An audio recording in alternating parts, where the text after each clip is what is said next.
денешниот дневник на ТВМ ке гледате. Дониран апарат за мобилна дијализа на нефрологија Струга.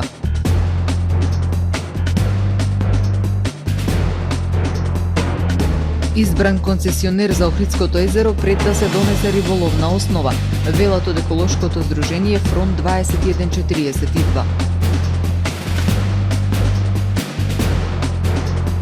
Златната соба и понатаму најатрактивна за посетителите на музеот Робевци.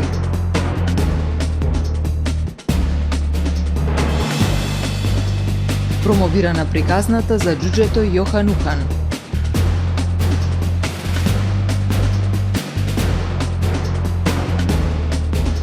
Поскапуваат нафтените деривати.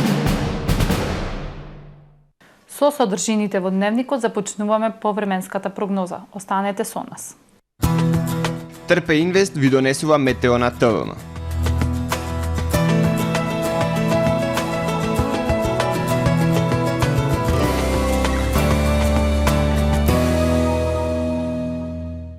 Денес во Охрид студено утро, а времето во текот на денот претежно сончево и потопло со благ пораст на дневните температури на максимални 11 степени. Во текот на ноќта кон вторник ќе биде ведро и студено, но ќе има благ пораст на ноќните и утринските температури. Утре во западна, северозападна, централна, северна и североисточна Европа умерено облачно и нестабилно време со врнежи од дожд и снег, ветровито и свежо со ниски температури за овој период од годината.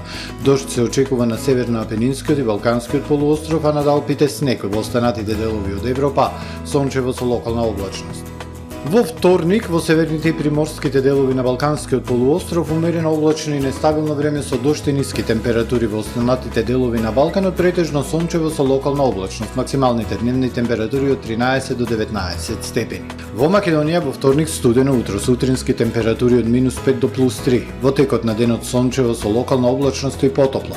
Попладно изголемување на облачноста, максималните дневни температури од 11 до 18 степени. Во Охрид во вторник свежо утро, температура од 0 степени, а времето во текот на денот сончево со локална облачност, попладно изголемување на облачноста. Максималната дневна температура во Охрид 14 степени. Во среда облачно време со дожд, ветровито и посвежо. Во вечерните часови услови за врнежи од дожд и снег, минималната 3, дневната 11. Во четврток умерено облачно време со сончеви периоди, максимални само 7 степени, а во петок студено утро, температура од -3 степени. Во текот на денот сончево и потопло со максимални 11 степени.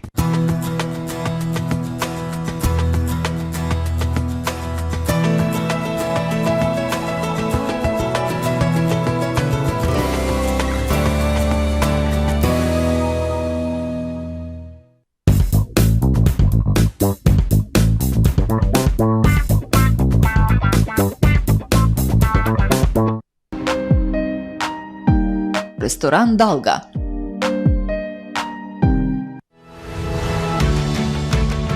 Во време на енергетска криза си помагаме едни на други.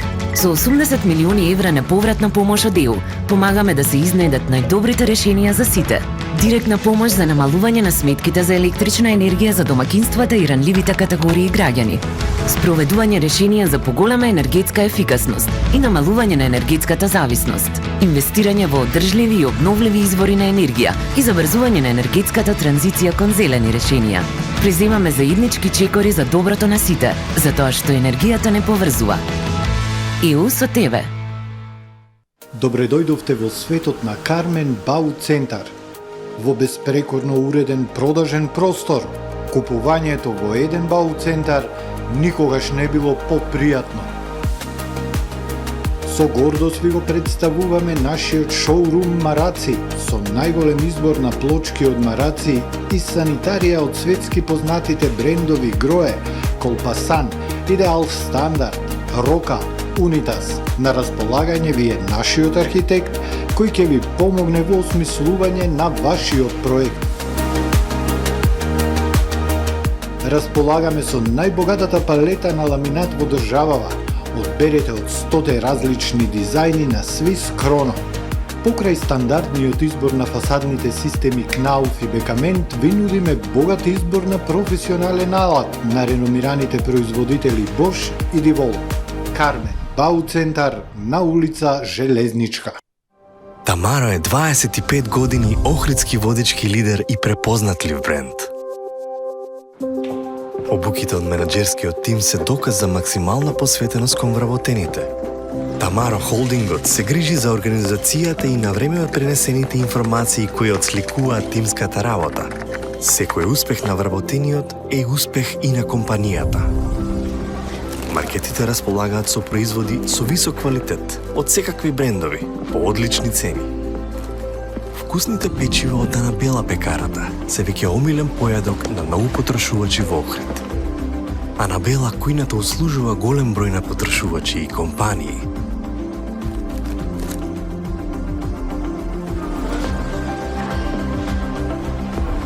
Рибарата е секогаш снабдена со најразлични видови на риба и морски плодови.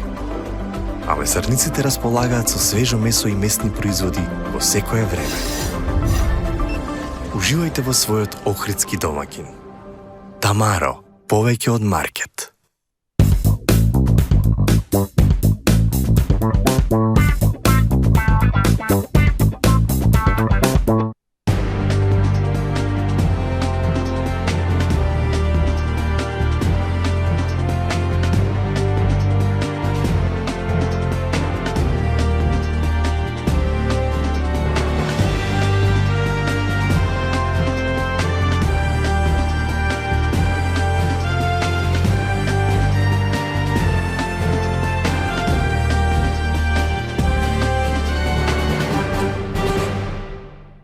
Добар ден, прво издание на Дневникот на ТВМ.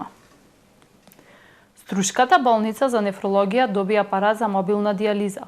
Како донација од семејството на починатата пациентка Софија Огненова, единствената пациентка во земјава која правела диализа во домашни услови. Специјализираната болница за нефрологија во Струга доби апарат за мобилна хемодиализа. Апаратот е донација од семејството на Софија Огненова. Пациентка која почина ланија беше единствена во државата која правеше хемодиализа во домашни услови. Тоа е единствениот таков апарат во болницата со кој може да се помогне во услови на елементарна непогода, но и кога им е потребно на ранливите категории. Овој апарат, кој што го гледате со овие придружни елементи, може да се уклучи секаде, каде било во природа, така да на овој апарат дневно ќе можат 2-3 дури, ако има таква потреба и 4 пациенти во тек на 24 часа да се диализира. Софија Огненова започнала со хемодиализа на своји 22 години. Била единствена во земјава која сама правела диализа во својот дом. Како што почна со диализа во приватни услови дома, со хумани луѓе од Германија, со донација на нејзиниот прв апарат. После нејзината смрт, ние сакаме исто овој нов апарат што Гамбро да го донесе. Единствениот пациент во Република Македонија кој правеше хемодиализа во домашни услови. Пациент на хемодиализа цели 40 години. Софија Огненова била фармацевт по професија, објавила и книга «Диализа 1.0 за мене», како водич за пациентите, но и инспирација никогаш да не се предаваат. Скоро секојдневно невладини еколошки организации и граѓански иницијативи реагираат за извештајот доставен до УНЕСКО за напредокот во заштитата и културното и природното наследство на Охридскиот регион. Денеска Фронт 2142 се осврна на риболовната основа за Охридското езеро и неговото издавање под концесија. Каква е реалноста, а што известува државата во извештајот до УНЕСКО? Прашуваат од еколошкото здружение на граѓани Фронт 2142. Во ноември 2022 година беше презентирана нацрт риболовна основа за Охридското езеро и неговиот слив, која не предвидува забрана за ловење на охридска пастрмка, белвица и јагула, посочуваат од Фронт. Истовремено, стратешкиот план за рехабилитација на Охридскиот регион, усвоен од владата и исто доставен до УНЕСКО, предвидува риболовна основа со забрана за ловење на охридска пастрмка, белвица и јагула, додаваат од еколошкото здружение. Риболовната основа се изработува пред да се усвои законот за прогласување на Охридското езеро за споменик на природата, кој ќе дефинира различни заштитни зони и дозволени активности во секоја од нив, вклучувајќи го и риболовот. И покрај тоа што законот налага концесиите да бидат во согласно со риболовните основи, за Охридското езеро се објави јавен повик и одбра концесионер за риболов пред да се усвои риболовната основа, посочуваат од Фронт 2142. И сето ова според Сдруженијето во официјалниот извештај до УНЕСКО е представено како имплементација на препораката 12 од реактивната мониторинг мисија од 2017 со следниот текст. Риболовната основа согласно Законот за рибарство и аквакултура е изработена од овластена институција и представува стручна студија за начинот на користење на рибите и во неа се уредени меѓу другото и заштитата на биолошката разновидност и начинот на порибување на риболовната вода. Инаку, како што објави Алсат, на 7 март по пат на јавно надавање Охридското езеро било доделено под концесија за стопански риболов во период од 6 години на фирмата Екосвет од Струга, која што понудила 400.000 евра.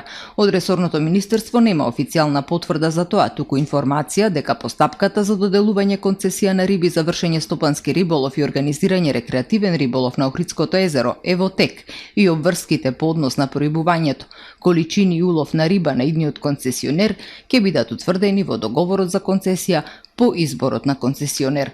Охридското езеро инаку е без концесионер од 2020 година, кога на фирмата Летница Белвица државата ја одзеде концесијата поради утврдени неправилности. Утре Советот на општина Охрид ќе одржи 25-тата седница. Почетокот е закажан за во 9 часот, а ТВМ ќе врши директен пренос од седницата. 25-тата седница на Советот на општина Охрид со обемен дневен ред од 91 точка. Советниците ќе ги разгледаат годишните извештаи за реализација на секторските програми за 2022 година, за работата на одредени одделенија и на програмата за работа на Советот на општината. По разгледувањето и гласањето за извештаите за тоа што било реализирано од програмите за минатата година, советниците ќе се изјаснат за годишниот извештај и завршната сметка на буџетот за 2022 година. На дневен ред се извештаите за работењето и остварените резултати на јавните предпријатија, како и извештаите за финансиското работење на основните и средните училишта, Охридската градинка и Граѓанскиот универзитет за доживотно учење. Советниците ќе треба да дадат согласност на правилникот за користење финансиски средства од буџетот на општина Охрид за субвенционирање на занаетчии, за правилник за критериумите и постапката за доделување еднократна парична помош на физички лица. На дневен ред е предлог одлука за утврдување локации за собирање и селектирање на комунален отпад на подрачјето на општина Охрид. Предлог одлука за давање согласност за задолжување со наменски кредит на јавното предпријатие Охридски комуналец Охрид за набавка на специјални возила и за давање согласност на одлуката за покривање на загубата од работењето на јавното предпријатие Водовод Охрид за 2022 година. Советниците ќе се изјаснат за измени и дополнување на годишната програма за изработка на урбанистички планови на територијата на општина Охрид за 2023 година. Од урбанистичката сфера на дневен ред се поместени 25 предлог одлуки за вклопување на бесправно изградени објекти во Елшани, Пештани, Љубаништа, Долно Лакочереј, Горно Лакочереј, Коњско, Косел, Вапила и Лескоец. Седницата е закажана за во 9 часот утре, а ТВМ ќе врши директен пренос. Златната соба, спомен поставката посветена на робевци, како и етнолошката и археолошката поставка се најпривлечни за посетителите на Охридскиот музеј.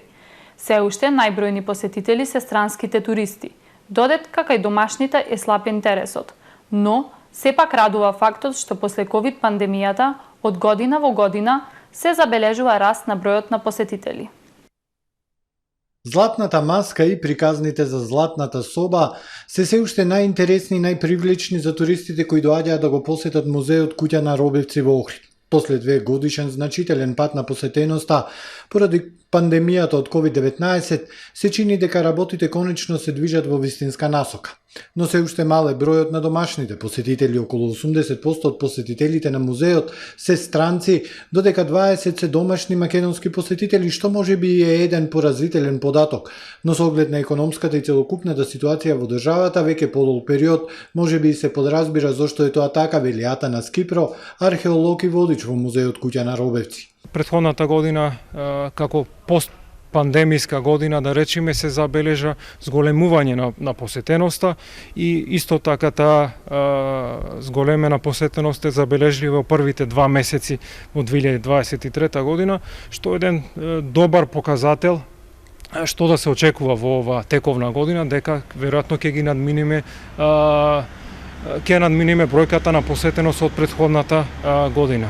На приземјето на куќата се изложени епиграфски споменици од Охрид и околината и вредни други експонати. Во едното крило на првиот кат е сместена спомен поставката посветена на робевци, изворните собственици и градители на куќата, а во другото крило во убави ветрени стилски наместена етнолошката поставка. На вториот кат во двете крила на оваа двојна братска куќа е археолошката поставка со златна соба, а третиот, така наречен ширван или охридска резиденција, се изложени најдобрите примеруци во резба изработени од познатите охридски мајстори и од познатата охридска резбарска школа која веќе не постои. Охридскиот музеј има многу да понуди, има 3 главни поставки, тоа е спомен поставката посветена на робевци, изворните собственици и градители на оваа куќа, тоа е етнолошката поставка, археолошката поставка и изложени се на третиот кат резби, репрезентативни ремек дела на Охридската резбарска школа, инаку како ексклузивен или најпривлечен експонат или дел на нашиот музеј е така наречената златна соба, во која што е изложена и последната 5-та златна посмртна маска откриена во Охрид во 2002 година. Ова, впрочем, представува и тој магнет. Сите посетители, кога ќе дојдат, прашуваат дали во музеот е изложена златната маска, вели Кипро. Куќата на робевци, која плени со својата убавина, е музеј во Охрид повеќе од 7 децении. По Втората светска војна во 1945-та е заштитена како културно-историски споменик, а 5 години потоа е отворен музеот. Во 1953 година зградата е национализирана и предадена на Заводот за заштита на спомениците на културата и Народниот музеј во Охрид на трајно користење. Денес во Охрид се одржа промоцијата на боенката и сликовница Ѓуѓето Јохан Нухан Папатакапов Смирнов. Станува збор за дело на писателката Мерсиха Исмаиловска и илустраторот Александар Илиевски. Сите љубители на убавите приказни за деца може да ја нарачаат на Facebook страната на Сдруженијето за поттикнување на развојот на книжевноста и други уметности, Креативна верига, а наскоро ќе биде достапна и во книжарницата Просвета. Краткиот расказ за порталот Чудна шума на писателот Мерсиха Исмаиловска денес ја доживеа својата судбина и стана сликовница и боенка, во која ќе може да уживаат сите дечиња, како и дечињата за кои дислексијата е предизвик. Денес, повеќе од било кога, е важно децата да научат да раскажуваат и слушаат приказни. Приказните не поврзуваат со нашите предци и со огништето, а приказната за ѓуѓето Јоханухан Папатакапов Смирнов ќе ја слушнат и прераскажат многу дечиња, вели авторот Мерсиха Исмаиловска. Тоа беше изненадување на дизајнерот, така да тој одлучи кога ја дизајнираше книгата да ја направи соодветна и за деца со дислексија. Меѓутоа, таа е пристапна и за сите деца, со сите големи и мали деца. Илустрациите се прекрасни за боење. Самите илустрации водат кон уште некои нови приказни, не само текстот. Значи, исклучително интересно што тоа, освен што е сликовница и бојанка, значи приказната е интегрирана во слики и само води кон некој свет чудесен, кој за децата и како интересен да го обојат. За административниот дел на оваа сликовница и боенка беше задолжен писателот Јордан Коцевски. Изданието е финансирано од Министерството за култура, а ја издава Сдруженијето за поттикнување на развојот на книжевноста и други уметности Креативна верига. Ова приказна е баш волшебна, а во однос на текстот ова беше идеја на нашиот дизајнер Владимир Трајановски, кој што го нашол фонтот прилагоден за деца со дислексија и ни рече дека би било прекрасно кога сликовницата би била напишана со еден ваков фонт. Можам да кажам дека сум многу задоволен од финалниот производ. Сликовницата и боенка ѓуѓето Јоханухан Папатакапов Смирнов, сите заинтересирани може да ја нарачаат на Facebook страната на Сдруженијето за поттикнување на развојот на книжевноста и други уметности Креативна верига, а наскоро ќе биде достапна и во книжарницата Просвета во Охрид. Регулаторната комисија за енергетика донесе одлука со која се врши зголемување на малопродажните цени на нафтените деривати во просек за 0,31%. Малопродажната цена на евродизел се намалува за 1 денар по литар, додека малопродажните цени на бензините Евро Супер БС 95 и Евро Супер БС 98 се зголемуваат за 1 денар по литар. Со тоа, максималните цени на нафтените деривати од ноќеска на полнок ќе изнесуваат. Евро Супер БС 95 ќе се точи за 83,5 денари по литар, Евро Супер БС 98 за 85,5 денари по литар, а Евро Дизел ќе чини 77,5 денари по литар. Малопродажната цена на екстра лесното масло за домаќинство се намалува за 1,5 денари по литар и ќе чини 76,5 денари по литар. Малопродажната цена на мазутот се намалува за 0,321 денар по килограм и сега ќе изнесува 41,667 денари по килограм. Следуваат вестите од светот. Филмот Се на секаде и се одеднаш на режисерите Даниел Кван и Даниел Шајнард за семејство кинески емигранти кои патуваат низ мултиверзуми и ја откриваат смислата на животот, доминираше во речиси сите главни категории, додека Брендон Фрейзер доби Оскар за најдобар актер за улогата во филмот Кит. Интересно е што и двата филма се дел од продуцентската куќа А24 која е специјализирана за мали независни филмови. Се на секаде и се одеднаш освои Оскар за режија главна актерка Мишел Јао, која стана првата актерка од Азија која освоила Оскар за главна улога. Оскарот за споредна машка улога го доби Ке Хуј Кван, кој по 45 години од улогата на Шорт Раунд во Индиана Джонс и Храмот на проклетството на голема врата се врати во Холивуд и споредна женска улога за Џејми Ли Кертис. Се на секаде и се одеднаш доминацијата ја заокружи со статуетки и за оригинално сценарио, монтажа и најдобар филм, одвојувајќи дури 7 од 11 номинации. Мишел Јао стана првата актерка од Азија што освоила Оскар за главна женска улога. Уште повпечатлив камбек од Кван е триумфот на Брендон Фрейзер во категоријата најдобра машка улога. Од друга страна, филмовите Елвис, Тажачките на Инеширин и Тар беа најголемите губитници на ноќта. Џејми Ли Кертис освои Оскар за споредна женска улога и Ки Хај Кван за споредна машка улога. Оскарот за најдобар странски филм го освои германската адаптација на Запад ништо ново, ремек делото на романсиерот Ерих Марија Ремарк за ужасите од Првата светска војна. Руски сили од декември ги зајакнуваат и прошируваат утврдените позиции во окупираниот дел од украинскиот регион Запорожје, објави аналитичарот Брейди Африк од Американскиот институт Ентерпрајз. Африк наведува дека од 4 декември минатата година руските сили додале повеќе одбранбени линии надвор од селото Чистопилија. Русија минатата година објави дека го анектирала целиот регион Запорожје заедно со уште 3 украински региони – Херсон, Донецк и Луганск, но него има целиот регион под своја контрола. Во регионот се наоѓа и нуклеарната централа Запорожје, исто така најголемата нуклеарна централа во Европа, која е под контрола на руските сили уште од првите недели од војната. Увозот на оружје во Европа речиси двојно се зголемил во 2022 година, поттикнат од масовните испораки во Украина, која стана трета по големина дестинација во светот, се вели во извештајот објавен денеска од Стокхолмскиот меѓународен институт за истражување на мирот. Со зголемување од 93% во текот на годината, увозот се зголеми и поради забрзувањето на воените трошоци од неколку европски земји, меѓу кои и Полска и Норвешка. Скокот на европскиот увоз беше очекуван поради војната во Украина. За разлика од Европа, другите континенти забележаа пат на увозот во последните 5 години, со значителен пат во Африка минус 40%, Северна и Јужна Африка минус 20%, Азија минус 7% и Блискиот Исток минус 9% водечки светски пазари. Северна Кореја тестираше 2 стратешки крстосувачки ракети од подморница во демонстрација на сила неколку часа пред САД и Јужна Кореја да одржат големи заеднички воени вежби, соопштија рано утрина во државните медиуми. Подморницата пукала со оружје од водите во близина на источниот крајбрежен град Симпо во неделата наутро.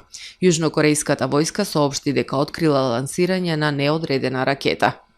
Вработените во Општинската служба за чистење и собирање отпад во француската престолнина Париз веќе една недела штрајкуваат незадоволни од најавените реформи на пензискиот систем, а јавноста се повеќе стравува од толожење ѓубре и масовно појавување стаорци на улиците на Париз. Во поголемиот дел од Париз веќе воопшто не се собира ѓубре и на улиците се насобрани речиси 5000 тони отпад, што ги нервира граѓаните, трговците и туристите, но засега нема можност за надминување на кризата. Минатото лето Медицинската академија потсети во својот извештај дека стаорците се уште се закана за здравието на луѓето поради многуте инфекции кои се пренесуваат преку екзопаразити, измет, каснувања или гребаници. Ова е се во првиот дневник. Ви благодарам за довербата. Имајте пријатен ден.